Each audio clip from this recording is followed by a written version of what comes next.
Bom dia, pessoal. Vamos dar início a mais uma live sobre o livro A Coragem de Ser Imperfeito.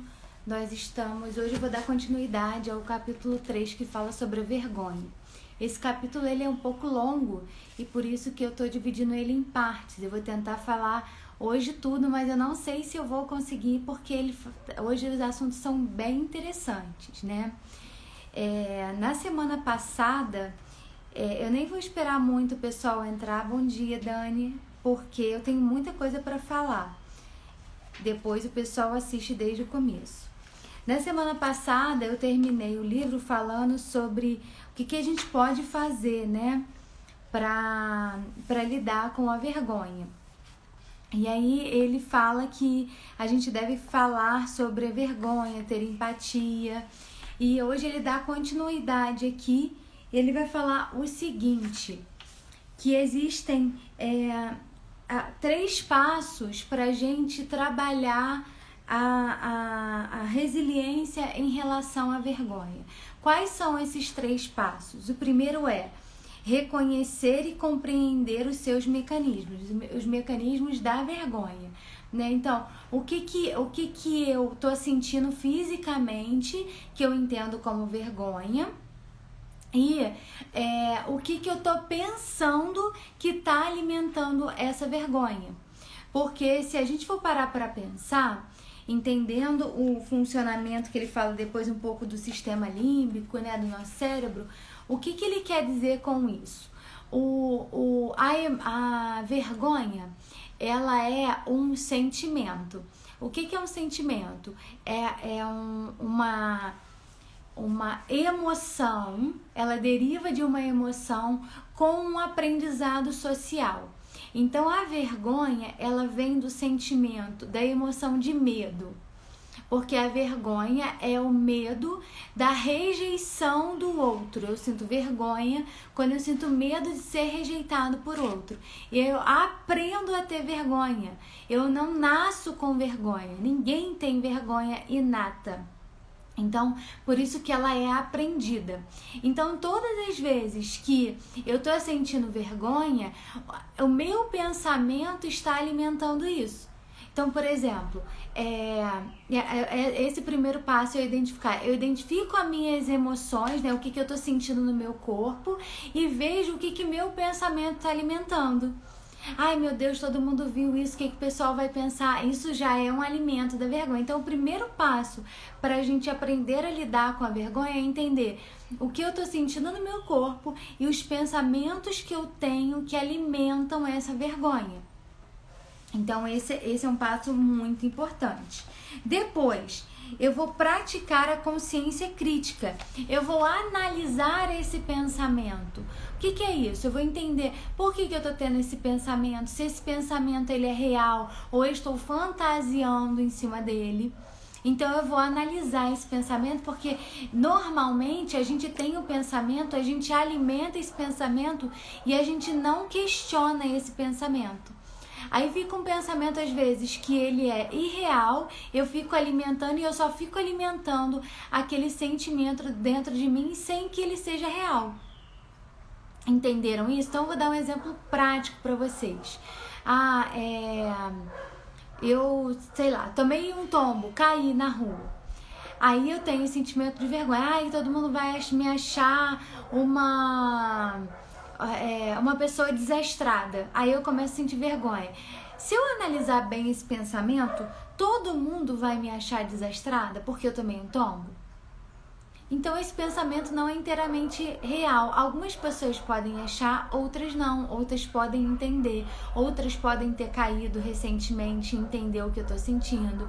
Outras podem ter compaixão, sem nunca ter tomado um tombo, mas ter compaixão. Então, quando a gente identifica o nosso pensamento e trabalha em cima dele, a nossa emoção ela vai diminuir. Essa emoção de vergonha vai diminuir. E o terceiro passo, o quarto passo que ela fala, o terceiro passo é ser acessível. Eu vou compartilhar essa história com alguém, né? Eu vou falar com alguém sobre o que eu vivenciei. Geralmente pessoas que vão escutar e considerar isso que eu estou falando, que não vão me julgar nem vão me criticar. E o quarto passo é eu conseguir falar sobre as minhas necessidades quando eu sinto essa vergonha. Isso é muito importante. Então eu compartilho e falo: ah, poxa, naquela hora que eu caí, eu queria que alguém tivesse me ajudado, que alguém tivesse me abraçado, qualquer coisa desse tipo. Então, eu primeiro identifico o que a emoção de vergonha causa no meu corpo, tanto fisicamente quanto no pensamento. Depois eu avalio o meu pensamento, coloco o meu pensamento real. Depois eu falo sobre o que eu vivenciei com alguém, eu falo sobre a vergonha e falo como que eu gostaria que tivessem agido comigo. Então esses são os 4 passos para a gente aprender a lidar de uma forma mais saudável com a vergonha. É prática, e esses são os 4 passos, na verdade, que a gente usa para a inteligência emocional. Que eu identifico o que eu tô sentindo, o que eu tô pensando, eu trabalho meu pensamento, depois eu falo sobre isso com alguém, compartilho, e depois eu digo o que eu preciso daquela pessoa. Deixa eu ver o que a Dani colocou aqui. Lembrando, pessoal, que qualquer dúvida, qualquer coisa que vocês queiram saber, é só colocar aqui mensagem que eu respondo. Dani colocou: se conseguimos aprender a não nos preocupar com a opinião dos outros, facilitaria o processo? Dani, facilitaria o processo, mas é quase que impossível. Eu acho que assim, a gente pode equilibrar isso, mas não pensar nunca na opinião dos outros eu acho mais difícil, tá? A gente aprende a equilibrar, entendendo que a opinião do outro é a opinião do outro e que isso não pode ter tanto poder na minha vida. Mas tem gente que vive também baseado no que o outro fala, né? Dá muito poder ao outro na vida dele. E isso acontece muito quando a gente é pequeno e alguém sempre fala com a gente assim: ó, tá vendo? Fulano tá vendo o que você tá fazendo. Sabe quando a criança tá fazendo uma bagunça, uma pirraça, e você fala isso pra a criança ficar constrangida e parar de fazer aquilo que ela tá fazendo? É esse efeito que a gente tem depois na vida adulta. A gente ensina as crianças, tá todo mundo olhando o seu comportamento feio. E a gente cresce com essa sensação que tá todo mundo vendo o meu comportamento feio. O positivo a gente fala pra criança: tá todo mundo vendo o que você tá fazendo? Não. A gente só fala do negativo. E por isso que a gente aprende a dar tanta importância à opinião do outro. A gente tem como equilibrar a opinião do outro na nossa vida. Tá bom, Dani? A live começa todo dia às 11 horas, tá bom? Eu deixo salva, quem quiser assistir desde o início, ela fica salva aqui. Mas eu comecei há pouquinho tempo, tá bom? Vai poder assistir depois, sim. Então vamos lá. Então esses são os passos para a gente lidar de forma mais saudável com a vergonha. E aí, ele fala que a gente geralmente tem alguns instintos, algumas formas de reagir à vergonha que não são saudáveis. Ele diz assim: ou a gente se aproxima ou a gente se afasta. É a luta e a fuga, né? Quando a gente está vivendo um momento de medo. Eu luto ou eu fujo. Então ele fala assim: aí tem pessoas que se afastam, batendo retirada, se esconde, silenciando e guardam em segredo. Então a pessoa, quando tá com vergonha, elas se escondem, elas ficam quietas, elas não falam sobre aquilo. E outras pessoas se aproximam, desejando. Aí a gente tem a luta, a fuga e a paralisia, né? Então, quem se esconde tá fugindo. Quem tem a paralisia, ela fica ali naquele processo e tenta acalmar aquilo que ela está sentindo e agradar os outros. Mas ela começa a agradar meio que para compensar a vergonha que ela causou, que também não é saudável. E uma outra forma é a luta. A luta, a pessoa quando tem uma vergonha, ela transforma aquilo numa agressão. Então a vergonha dela, ela passa a transformar numa vergonha para o outro. Então ela sente vergonha e quer envergonhar o outro. Então ela é agressiva, ela grita, ela causa constrangimento à vida do outro para que o outro também sinta aquilo. Então nenhuma dessas três formas são formas saudáveis da gente lidar com a vergonha. Nem lutar, nem fugir, nem a paralisia. Eu preciso fazer aquilo que eu falei anteriormente, né? Daqueles 4 passos. Entenderam? Qual é a forma como você lida com a vergonha? Você finge, a maioria das pessoas aqui, provavelmente, fingem que nada aconteceu, mas ficam remoendo aquilo, porque não é não fingir só, é você ficar remoendo aquilo. Remoer essa vergonha te causa mais sofrimento ainda. Então todas essas formas, tanto de querer agradar para compensar, tanto de ser agressivo, quanto de fugir, são formas que causam mais dor, porque deixa a gente preso a esse sentimento de vergonha. Então, por isso que não são formas saudáveis de enfrentamento. A forma de enfrentamento são aquelas formas que eu falei anteriormente para vocês. Aí ela fala de modos eficazes também para lidar com a vergonha. Compartilhar novas experiências com alguém que tenha... que sejam pessoas confiáveis. Lembra da fala. Então isso é muito importante. Eu preciso aprender a compartilhar. Então eu pratico a coragem de ficar acessível. Eu falo sobre a minha vergonha para o outro, para pessoas que eu confio. Outra forma de lidar: conversar consigo mesmo da maneira como faria com alguém que você amasse e estivesse tentando encorajar no meio de um desastre. Então eu vou conversar comigo, falando: olha, calma, errar é humano, não fica assim, isso vai passar, eu entendo você, eu entendo o seu sentimento, eu tô aqui para te apoiar. Então é você também criar essa capacidade de autogerenciamento da sua emoção, de se acalmar aquilo que você está sentindo. E o terceiro é você assumir o que aconteceu. Falar: fiz mesmo, errar é humano, né? Eu erro às vezes, então eu vou assumir aquilo que eu fiz. Eu vou contar o que aconteceu, sem ter esse medo da vergonha. Porque tem uma parte aqui que ele fala, não sei se ele vai falar agora, que quanto mais eu fujo, né? Eu escondo a vergonha, mais forte ela fica. Então, a gente deve assumir aquilo que a gente sentiu e que a gente está sentindo.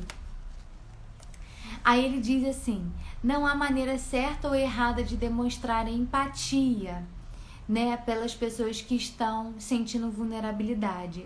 É simplesmente escutar essa pessoa, criar um espaço para sinceridade, não emitir julgamento, conectar-se emocionalmente e transmitir aquela incrível mensagem estruturada que é: você não está sozinha. Então, se eu quero ter uma relação de empatia para quem tem esse sentimento de vergonha, eu conseguir escutar sem criticar, sem julgar e falar só para a pessoa: eu tô aqui com você. Pode ficar tranquila que eu tô aqui com você. É o apoio. A empatia dá muito apoio para quem tá sentindo, dar muito apoio para quem tá sentindo essa emoção de vergonha. Aqui, tá escrito aqui, ó: a vergonha se alimenta do segredo. Então, quanto mais em silêncio eu fico, quanto mais em segredo eu fico, maior se torna essa vergonha. É como se eu ficasse refém. Se eu escondo uma coisa que me envergonha, eu fico o tempo todo pensando: ai meu Deus, e se alguém descobrir que isso aconteceu comigo? E aí aquilo fica aumentando, eu fico aumentando essa vergonha dentro de mim, esse medo de alguém me criticar dentro de mim. Então, por isso que é sempre melhor falar. Fala, que essa vergonha vai diminuir. Aí, ela coloca aqui sobre uma pesquisa que fizeram, né, sobre pessoas que não falam sobre um evento traumático nas suas vidas. E essa pesquisa revela que quando as pessoas não falam sobre esse evento traumático, elas ficam mais presas ainda a esse trauma, a essa dor. Em contrapartida, as pessoas que conseguem falar sobre aquele evento traumático, aos poucos, aquela dor, aquele sofrimento vai embora. Então, esse é um pouco do efeito da psicoterapia. Quando a gente fala sobre os nossos problemas, a gente sente muito alívio. É claro que o tratamento psicológico não é só esse, envolve várias outras técnicas. Mas no primeiro momento, eu já escutei isso de muitos pacientes, que as pessoas chegam e falam sobre aquilo que elas estão sofrendo, sobre o que aconteceu com elas, e elas saem no consultório falando assim: ai, eu tô mais leve. Porque aquilo não tá mais só para ela conseguiu compartilhar, então aquela dor acaba diminuindo também.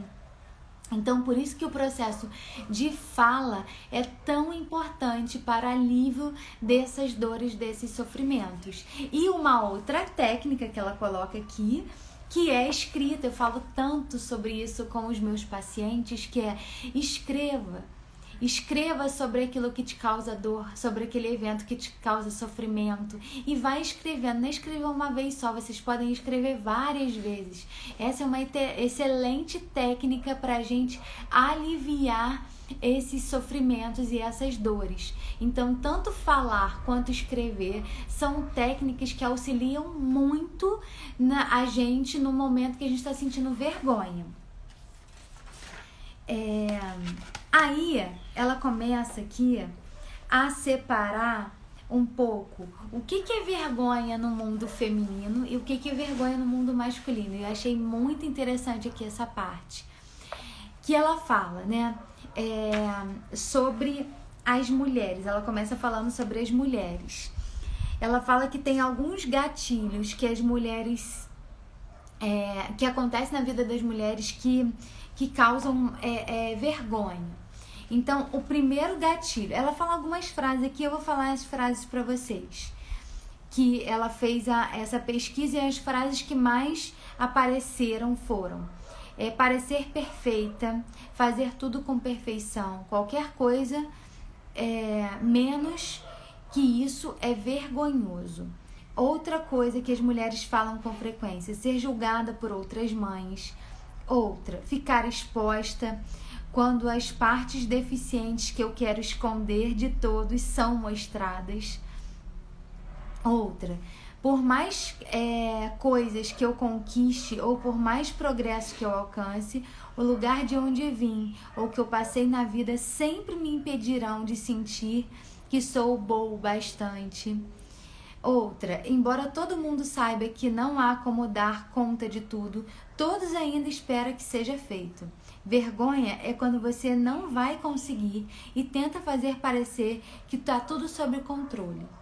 E a outra, nunca ser bastante em casa, nunca ser bastante no trabalho, nunca ser bastante na cama, nunca ser bastante com os meus pais. Vergonha é nunca ser o bastante.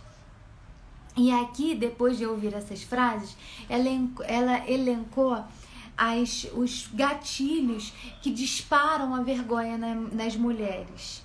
E aí ela botou: o primeiro gatilho, né, é com a aparência.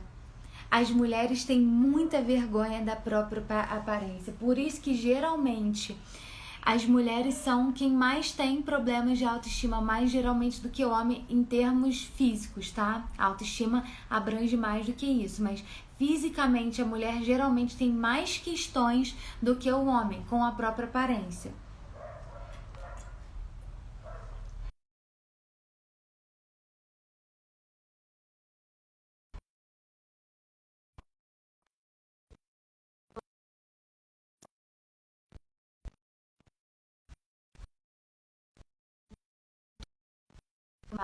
Tá travado? Voltou, né? Eu recebi uma ligação e travou aqui, mas vamos lá. Então, o primeiro gatilho que dispara vergonha nas mulheres é a aparência. Então, o problema, a vergonha com, depois de a vergonha em não sermos magras, não sermos jovens ou bonita ou bastante. Então, esses aspectos na gente, essas características, né, esses medos são os que mais aparecem nas mulheres. Depois, em segundo lugar, está em relação à maternidade. A vergonha em relação a não dar conta. Então ela diz aqui, o valor de uma mulher está quase sempre determinado pelo lugar que ela ocupa em relação ao seu papel como mãe. Ou mãe em potencial, até aquelas ainda que não são mães, tá? As mulheres são constantemente questionadas sobre o porquê não se casaram. E caso já sejam casadas, por que não tiveram filho? Até mesmo mulheres que são casadas e têm apenas um filho, sempre são questionadas por que não tiveram o segundo filho. E se a mulher trabalha fora, a primeira pergunta é: como ficam os seus filhos? E se ela não trabalha fora, que tipo de exemplo você está dando para os seus filhos? Então, a segunda grande preocupação, a vergonha do mundo feminino é da questão da maternidade. Você precisa ser uma mãe perfeita. E eu fiz até um vídeo falando sobre isso no domingo, que foi Dia das Mães. Que o mundo feminino, as mulheres, a maternidade é algo muito criticado e muito cobrado. E nós, mulheres, alimentamos isso, tá? Porque nós exigimos da mãe, nós colocamos a mulher, a mãe, num pedestal. E por muitas vezes nós tiramos o homem desse lugar, como se já fosse esperado isso de um pai, mas a mãe não, a mãe precisa ser perfeita. Então, o segundo caso de vergonha da mulher é em relação a essa maternidade. Eu preciso ser perfeita. E hoje a gente vê muitas mulheres, às vezes, não tendo filho, não porque decidiram conscientemente que não querem ter filhos, né? Que não querem construir, né, esse tipo de relação, de serem mães, mas porque tem medo da responsabilidade que é ser mãe, porque precisam ser mães perfeitas.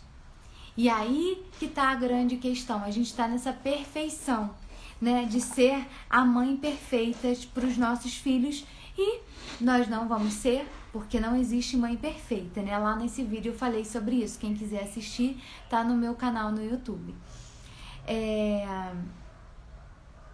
Então, os dois questionamentos mais fortes em relação à mulher tá nessa situação da beleza, né? E na perfeição do corpo físico, né?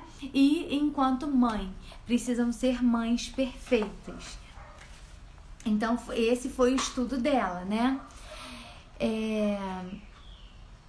E aí ela bota aqui atributos mais importantes associados a ser feminina, a cobrança social: ser simpática, perseguir um ideal de magreza, mostrar modéstia a não chamar atenção para os próprios talentos e habilidade, ser caseira, cuidar bem dos filhos, investir em um relacionamento romântico, manter a intimidade sexual de uma relação de compromisso e usar os recursos financeiros para investir na aparência. Então essas são todas as cobranças sociais que as mulheres recebem e que elas acabam alimentando isso. E quando elas não atingem essa perfeição, vem o sentimento de vergonha. Você quer ver o que é muito comum entre as mulheres? Vem uma mulher toda cuidada, toda bonita, aí a gente fala: nossa, que mulher bonita, não sei o que. Aí vem outra mulher e fala assim: aposto que ela não tem filho. Ou aposto que ela não é casada. Aí a gente começa a questionar por que ela é assim, se eu não consigo ser. Na verdade, isso é um incômodo que a gente acaba tendo, né? A mulher tem uma rivalidade muito grande entre elas. Existe uma competitividade muito grande no mundo feminino para ser essa mulher perfeita. Acredito que aquela coisa de Miss, né, antigamente que existia, e até hoje ainda existe muito essa cobrança, fez com que as mulheres entrassem nesse mundo de perfeição, principalmente de beleza e atitudes, né? A mulher precisa ser perfeita o tempo inteiro nesses quesitos. E aí o homem, ela também elencou algumas frases do homem, mas o homem, eu achei muito legal a explicação que ela deu aqui, que o homem é muito mais sucinto. A mulher tem essas duas questões, de aparência e a maternidade. O homem tem uma grande questão, que é o fracasso. O homem não pode fracassar. Esse é o maior motivo de vergonha para um homem, segundo os estudos dela, tá, gente? Eu tô me baseando no livro dela. Então, o homem de forma nenhuma pode se sentir fraco ou fracassado. E aí, que cobrança social que vem em relação ao homem? Não seja fraco. É melhor você ser grande e todo-poderoso. Essa noção veio à mente pela primeira vez quando entrevistei um homem, ela fala aqui, né, que estava mergulhado na vergonha por estar desempregado. Eu marquei até esse texto aqui que eu achei muito legal. O homem, ela conta aqui que um dia ela estava entrevistando, né, para ver o que mais causava vergonha para os homens, né. Primeiro ela fez todo o estudo para as mulheres, e ela entendeu, ela falou, gente, eu vou ver, será que com os homens também é assim? E ela começou a entrevistar os homens. E aí ela falou que foi fazer a entrevista nesse homem, e ele chegou e falou assim com ela, que ele estava desempregado, e que ele todo dia acordava cedo, no mesmo horário, se arrumava e ia para o trabalho. Ele falava para a esposa dele que estava indo para o trabalho. Ele falava, na verdade, eu estou tentando conseguir outro emprego, mas eu não falei para minha esposa. Aí ela não entendeu por quê, né? Ele falou, eu falei pro meu amigo, eu falei para não sei quem, mas eu não falei para minha esposa. Aí ela perguntou, por que você não falou para sua esposa? E ele falou assim, porque se a minha esposa souber disso, ela vai ficar muito decepcionada comigo. Ela vai achar que eu sou fraco. Então é melhor que ela não saiba, porque isso vai afetar a nossa relação. E aí ela continua esse estudo dizendo assim, a gente acha que essa questão de ser forte, precisar ser forte o tempo todo, é uma questão do mundo masculino, mas isso vem de uma cobrança feminina, que o homem não pode ser fraco, porque o homem tem que dar conta de quem? O homem tem que dar conta da mulher. Então eu achei isso fantástico aqui, nessa diferença. Porque o homem não pode demonstrar fraqueza, ele precisa ser forte o tempo todo, mostrar o tempo todo que ele é forte, que ele não tem fragilidades para fortalecer a mulher. E aí você vê no relato desse entrevistado que falou isso. Aí ela bota aqui, eis o padrão doloroso que emergiu na minha pesquisa com os homens. Nós mulheres, pedimos a eles que sejam transparentes. Suplicamos que nos deixem entrar. Imploramos que nos digam quando estão com medo. Mas na verdade é que a maioria das mulheres não segura essa barra. Nós, nos momentos em que os homens se mostram verdadeiramente vulneráveis, a maioria de nós entra em pânico e expressa indignação e desprezo. Mas os homens são muito inteligentes. Eles conhecem o risco e percebem em nossos olhos quando estamos pensando, vamos lá, recomponha-se, haja feito homem. E isso é uma frase que o homem diz para o homem, né? Geralmente o pai diz para um filho. Mas um pai diz para um filho reconhecendo que ele não pode ser fraco para não despertar esse incômodo para as mulheres. Então, achei essa elaboração dela aqui muito perfeita, né? Aquela coisa que o homem não chora, o homem tem que ser forte o tempo todo, vem não só de um mundo de homens, mas vem porque nós permitimos isso, nós mulheres também permitimos isso. E por muito tempo a gente se exime dessa responsabilidade. Porque quando um pai está dizendo para um filho, você tem que ser homem, para de chorar, homem não chora, e você, enquanto mãe, vê isso e não faz nada, você alimenta isso também de alguma forma. Ah, porque ele está ensinando meu filho a ser homem. Ser homem não tem nada a ver com expressar emoção ou não. Ser homem é reconhecer o que ele sente também e aprender a lidar com isso. Assim como ser mulher também é isso, né? E aí ela coloca aqui, encobrir a vergonha machuca tanto quanto expô-la. Então, dói tanto você mostrar quanto você fingir que não sente vergonha. Um exemplo disso veio de um homem que me disse que sempre sentia vergonha de sua mulher por causa de dinheiro. Ele contou que o último episódio foi quando a esposa chegou em casa e disse: acabo de ver a casa nova da Kate, que é uma vizinha. A casa é maravilhosa. Ela está tão feliz, finalmente tem a casa dos seus sonhos. E depois que ele ouve essa frase da mulher, ele age com muita raiva em relação à mulher, ele briga com ela e ele sai, ele para de falar com ela. Ou seja, o que aconteceu? Ele se sentiu envergonhado, porque no fundo ele sentiu que a mulher estava cobrando dele aquilo que o marido da vizinha estava proporcionando a ela, segundo as interpretações dele. A gente funciona assim o tempo todo, tá, gente? Como a gente não se permite falar sobre o que a gente pensa, sobre o que a gente sente, o nosso diálogo é um diálogo interno. E a gente vai alimentando coisas, às vezes, que nem existem. A gente só vai alimentando. Mas isso tem reação, né? Nos nossos relacionamentos. Isso interfere muito, porque eu reajo. Eu penso, eu sinto e eu tenho uma ação. Se esse pensamento me gera uma emoção ruim, provavelmente o meu comportamento também não vai ser bom. Seja num comportamento agressivo, seja no silêncio. O silêncio, por muitas vezes, ele é muito agressivo também.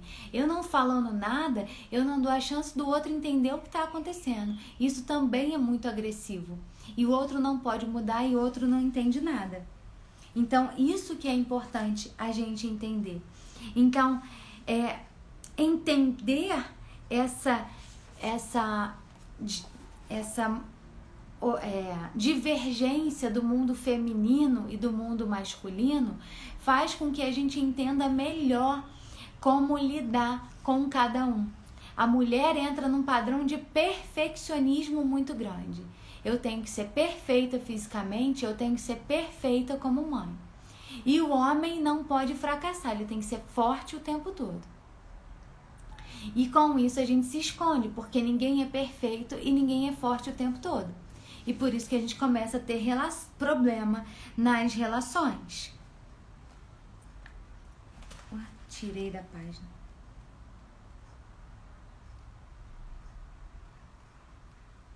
Calma aí, gente, que eu acabei de tirar aqui da página.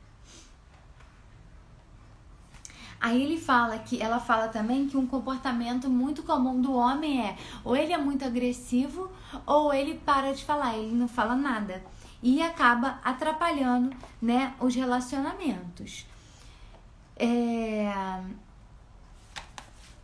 Aí ela fala aqui, o que significa ser homem, né?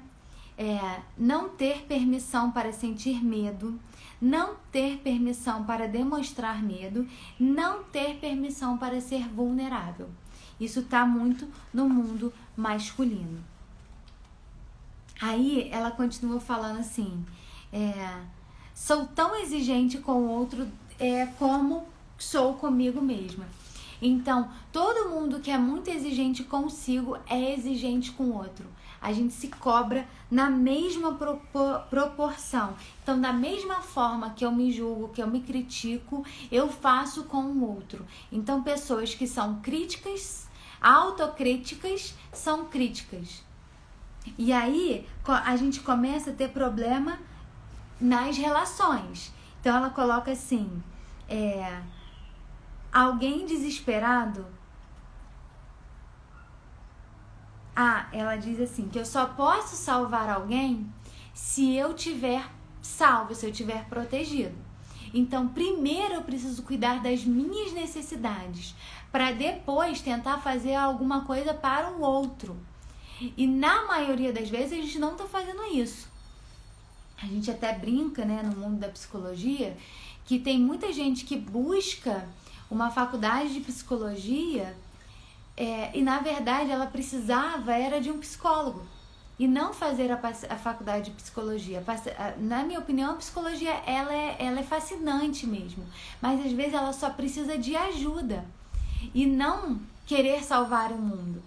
E aí a gente faz o contrário, aí eu quero salvar o mundo antes de me salvar. Por isso que os psicólogos, na maioria das vezes, fazem terapia. Porque eles precisam estar bem, eles precisam se conhecer, eles precisam se transformar. Então isso aqui é muito importante. Para poder transformar a minha vida, eu preciso entender e sanar as minhas necessidades. E não ficar fingindo e querendo salvar o outro. Porque eu não tenho essa responsabilidade, né? Aí ela fala aqui de uma outra pesquisa. Ela fala assim, ela fala de uma pesquisa que fala uma coisa que Freud fala o tempo todo, que é a gente tudo que eu julgo no outro, provavelmente é porque eu julgo em mim. Se eu tenho essa facilidade de criticar o outro e me criticar, tudo que eu vejo que me incomoda no outro, provavelmente eu tenho aquilo dentro de mim, mas eu não reconheço. E eu só julgo no outro. Então ela fala aqui, quando você está satisfeita com alguma coisa em você, por exemplo, se você está satisfeita com a sua beleza, com a sua aparência, você não julga nenhuma outra mulher. Você não critica nenhuma outra mulher. Porque aquele aspecto em você está tranquilo, você nem vai olhar para aquilo. Agora, se você se acha uma péssima mãe, você vai julgar todas as outras mães da mesma forma. Primeiro, para poder causar aquela vergonha, lembra? Que ele falou lá no começo, né? Para envergonhar o outro e para não se sentir tão inferior. Aí eu coloco o outro no meu... Não tem aquela coisa assim, quando você fala com uma criança assim, a criança tirou, sei lá, 5 na prova. Aí a criança fala assim, mas meu amigo também tirou. O que a gente está fazendo? A gente está querendo se igualar. A gente faz isso. Então, todas as vezes que eu tô olhando pro defeito de alguém, provavelmente eu tô tentando me igualar àquela pessoa porque eu já reconheço aquele defeito em mim. Na verdade, eu só não admito que eu tenho. Aí eu fico torturando o outro daquela forma. E aí ela fala, a gente precisa romper com esse vício. A gente precisa se livrar dessa coisa de ficar julgando o outro, apontando para o outro. E a única forma da gente fazer isso é mostrar juntos a nossa vulnerabilidade. Eu preciso mostrar para o outro que eu também sou vulnerável, que eu sou tão vulnerável quanto a ele. E isso começa a sanar.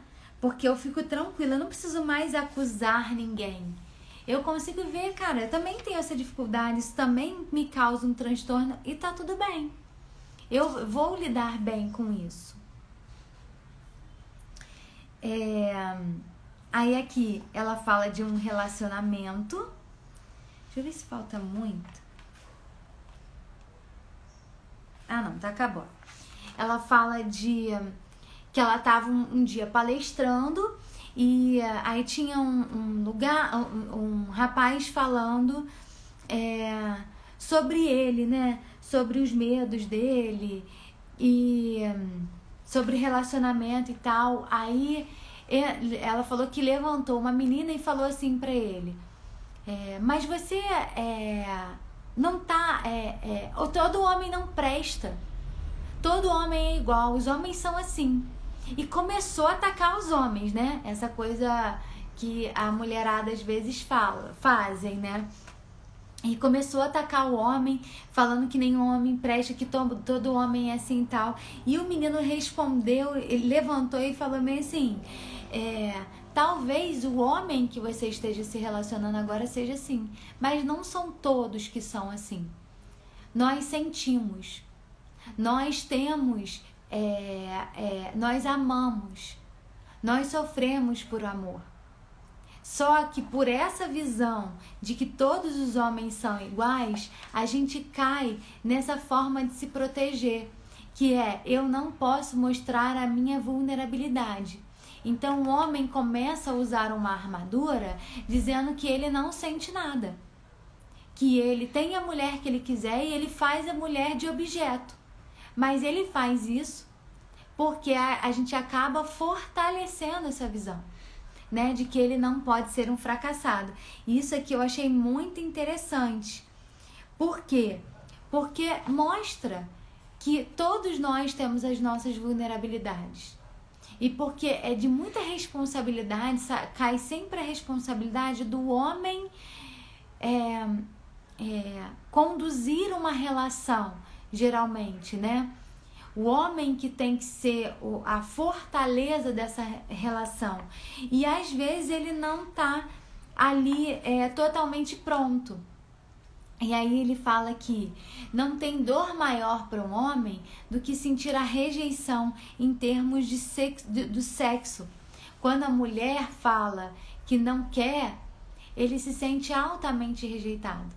E isso incomoda demais. E muitos homens, como estratégias, acabam, não que isso seja certo, tá, gente? É só uma compreensão dela aqui no livro. Muitas pessoas, por se sentirem rejeitados demais, vão buscar amparo em outras mulheres. E por isso que essa fama do homem, às vezes, em serem galinhas, sabe? Mas por essa rejeição. A mulher é permitido a rejeição. Ao homem não é permitido. Muitas vezes, né? O homem tem que estar disponível o tempo todo. O homem tem que querer sexo o tempo todo. Senão ele não é homem, né? Senão ele é mal julgado. A mulher, ela pode. Na verdade, nem o homem nem a mulher gostam de se sentir rejeitados. E claro, eu não tô falando aqui que a gente tem que ter a relação sexual se a gente não tiver afim. A gente só deve conversar sobre isso, explicar, não inventar desculpas. Conversar sobre o sexo, sobre o relacionamento, sobre como que qual é a melhor forma de conduzir aquela situação que eu tô vivendo. Hoje eu tô cansada e eu vou explicar. Hoje eu tô cansada, a gente pode ficar abraçado, para que o outro não se sinta rejeitado. Entenderam? E quando a gente então entende a vulnerabilidade e a gente fala isso no relacionamento, eu acho que isso é muito importante. A gente precisa aprender a falar sobre a nossa vulnerabilidade no nosso relacionamento.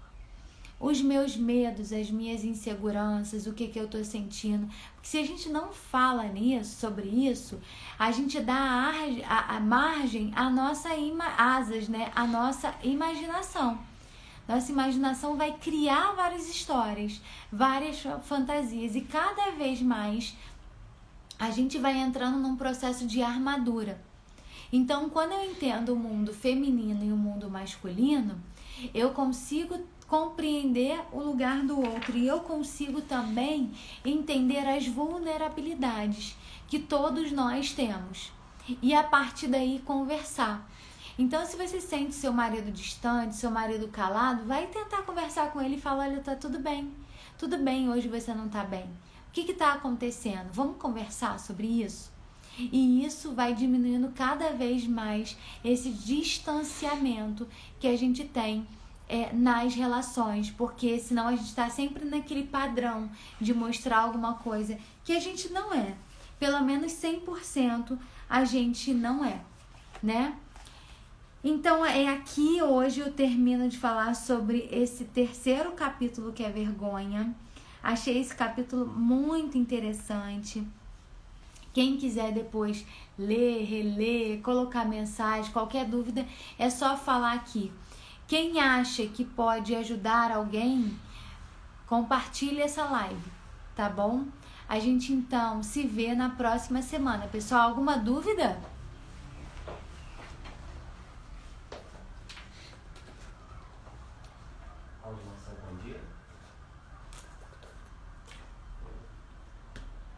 Bom, eu acho então que não tem nenhuma dúvida. A gente se vê então na semana que vem, falando sobre o quarto capítulo. Tá bom? Então toda quarta-feira às 11 horas da manhã eu espero vocês aqui, tá? Um beijo, gente. Obrigada. Até a próxima. Obrigada, Dani.